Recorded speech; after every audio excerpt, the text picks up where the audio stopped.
Assalamualaikum warahmatullahi wabarakatuh. Nama saya Muhammad Wazir bin Ramli. Nombor matrik saya 26409. Dan saya, Nur Faris Syair Wahyu binti Abdul Sapri, nombor matrik 262265. Pada hari ini, kami ingin mengkongsikan serba sedikit mengenai satu penyakit kesihatan mental yang sering berlaku pada masyarakat kini, iaitu depressive disorder atau lebih dikenali sebagai kemurungan. Apa itu kemurungan? Seperti yang kita tahu, kemurungan ialah satu kategori gangguan psikiatri yang melibatkan gangguan pada emosi individu. Kita boleh lihat individu yang menderita gangguan kemurungan, mereka akan menunjukkan rasa sedih, murung, rendah diri, tidak bermaya, putus asa dan sering menyalahkan diri mereka sendiri di setiap perkara yang berlaku dalam kehidupan dia. Antara simptom-simptom gangguan kemurungan, ada 9 simptom kemurungan. Okey, yang pertama ialah perasaan atau mood tidak stabil.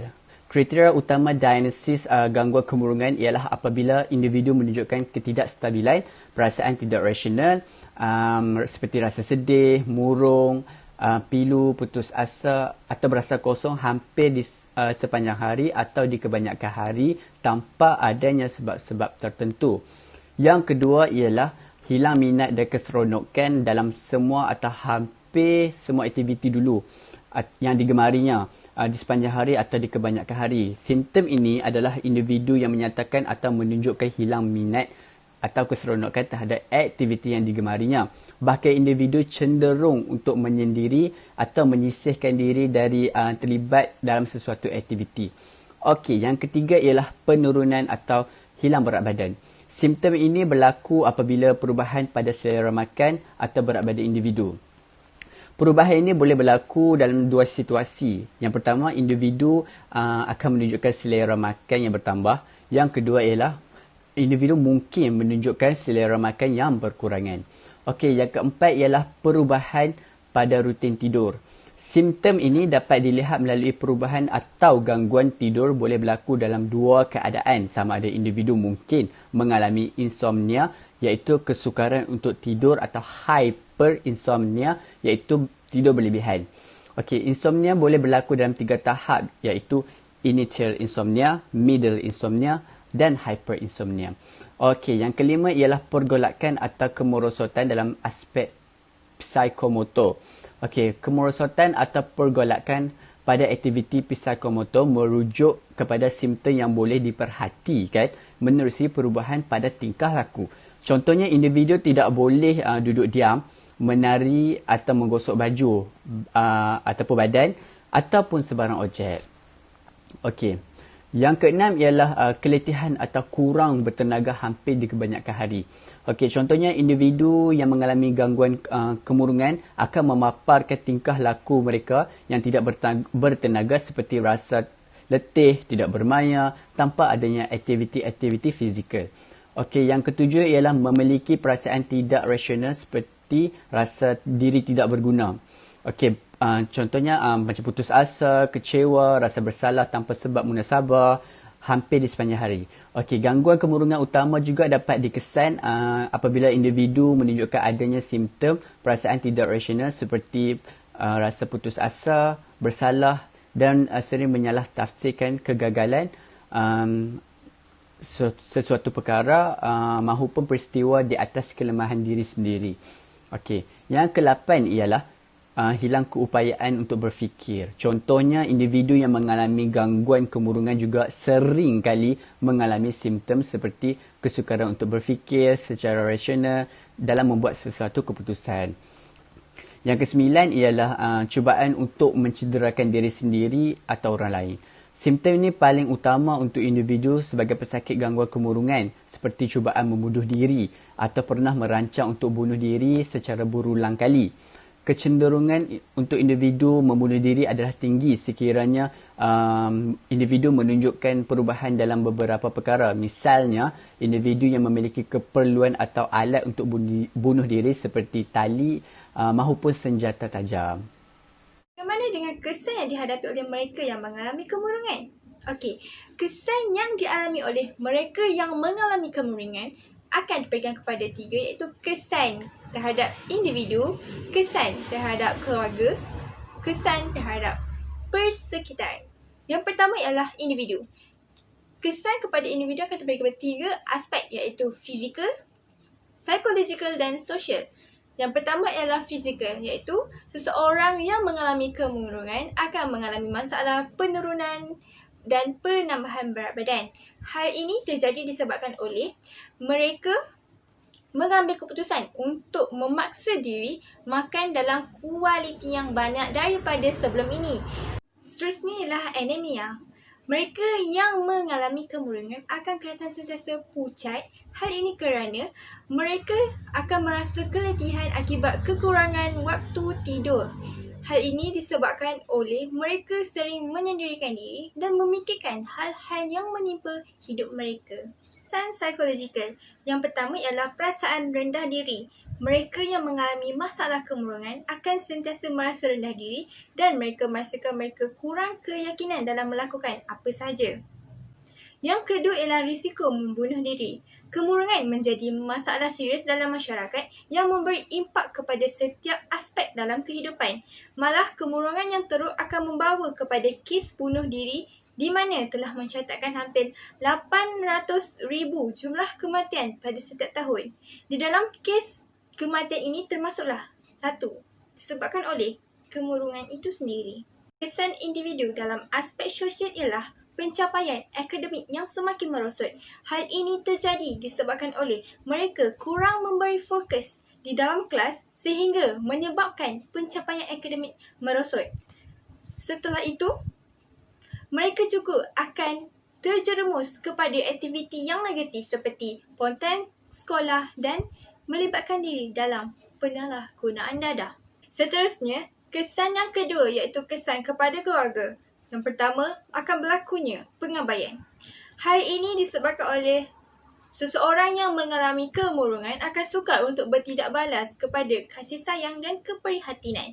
Mereka mungkin merasa jengkel dan marah dengan kita mengenai perkara itu kerana akal mereka terlalu sukar untuk memproses dan bertindak balas kepada isyarat kasih sayang tersebut.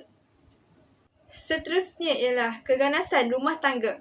Mereka yang mengalami masalah kemurungan, sesetengah individu mengalami satu penyakit iaitu panas baran. Kelakuan ini boleh ditafsirkan sebagai melankolik walaupun itu sebenarnya bukan apa yang mereka rasakan. Ini kerana kemurungan adalah masalah kesihatan yang tidak dapat dilihat atau diukur. Masalah panas baran ini merupakan satu masalah yang tidak dapat dikawal. Dan sekiranya mereka pada tahap yang marah, secara tidak sengaja mereka akan menimbulkan satu masalah penderaan kepada anak-anak maupun isteri. Kesan yang terakhir iaitu kesan kepada persekitaran iaitu masyarakat atau majikan, di mana individu yang mengalami kemurungan akan menyebabkan mereka kurang upaya untuk bekerja dan memberikan kesan kepada majikan secara keseluruhannya. Produktiviti akan menjadi semakin merosot akibat ketidakhadiran mereka disebabkan gejala kemurungan ini seperti kelesuan, kurang fokus, kurang tidur, hilang selera makan dan sakit-sakit badan. Pelan rawatan ataupun intervensi dari segi mikro, makro dan mezo. Okey, ada 3 rawatan intervensi yang boleh dilakukan oleh pekerja sosial kepada klien yang mengalami masalah depresif. Okey, yang pertama ialah intervensi mikro iaitu melalui individu. Okey, terutama mengendali dalam kemahiran temu bual. Okey, pekerja sosial boleh menggunakan pendekatan temu bual seperti reaksi pertama, paraphrasing, reflection of feeling, soalan terbuka, soalan tertutup, penjelasan, ringkasan, pemberian maklumat, konfrontasi dan juga interpretasi. Okey, intervensi yang kedua ialah makro iaitu secara berkelompok. Antara jenis kerja kelompok yang sesuai digunakan dalam pemulihan individu adalah kelompok rawatan. Kelompok rawatan jenis terapi adalah satu pemulihan yang sangat sesuai dalam pemulihan individu. Kelompok terapi adalah bertujuan untuk membantu ahli mengubah tingkah laku, membantu berdepan dengan masalah peribadi dan membantu untuk memulihkan diri. Okey, ciri-cirinya ialah lebih banyak fokus kepada masalah dan matlamat individu berbanding dengan kelompok yang lain yang mempunyai tujuan yang sama, namun pencapaian matlamat mungkin berbeza untuk setiap ahli. Pendedahan diri di tahap antara sederhana dan tinggi, serta ketua bertindak sebagai pakar atau facilitator. Okey, intervensi yang ketiga ialah mezzo. Pekerja sosial boleh menghubungkan klien yang bermasalah dengan organisasi yang lain seperti pakar psikiatri, pegawai psikologi dan kaunselor. Okey, ketiga-tiga organisasi ini mempunyai tujuan yang sama, iaitu membantu klien yang mengalami masalah kemurungan serta yang berkaitan dengan mental illness.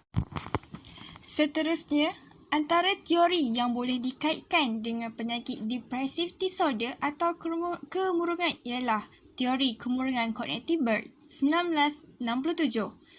Burke telah menyatakan individu yang mengalami kemurungan biasanya mempunyai pemikiran yang tidak tenteram. Model Burke telah menguraikan 3 konsep asas psikologikal yang mengakibatkan kemurungan, iaitu konsep kognitif 3 penjuru, skema dan alat. Untuk menerangkan tingkah laku kemurungan, konsep 3 penjuru kognitif akan digunakan. Mengikut teori ini, kemurungan yang berlaku pada setiap individu adalah akibat daripada 3 cara pemikiran. Mereka yang murung akan lebih cenderung mempersepsikan diri sendiri, pengalaman masa depan mereka sebagai satu pemahaman yang negatif dan tidak realistik. Seterusnya, skema pula merupakan satu tanggapan yang tidak fleksibel akibat daripada kepercayaan atau andaian pengalaman masa lalu. Burke 1987 menyatakan skema digunakan untuk menggambarkan struktur kognitif. Skema merupakan penglibatan struktur kognitif di antara input rangsangan dan tindak balas personaliti seseorang. Dan yang terakhir sekali ialah alat, yang merupakan konsep ketiga dalam teori kognitif Burke. Mereka yang murung akan sering mempunyai kesilapan struktur dan pemikiran. Ia merupakan hubungan dengan salah tafsir tentang sesuatu kejadian yang berlaku. Mereka yang murung juga akan membesar-besarkan tanggungjawab dan celaan terhadap diri sendiri.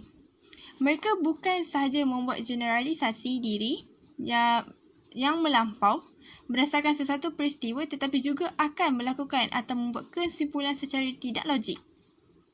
Kesimpulannya, depressive disorder sememangnya satu penyakit mental yang berbahaya kerana ianya berkaitan dengan kehidupan dalam seharian seseorang individu itu.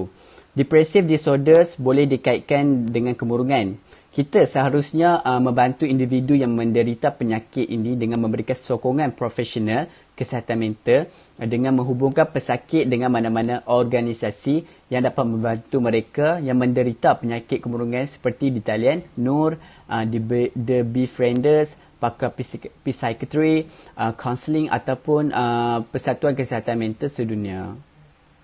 Sekian saja info daripada kami berdua mengenai satu penyakit kesihatan mental, iaitu depressive disorder atau dikenali sebagai kemurungan. Sekian daripada kami. Terima kasih.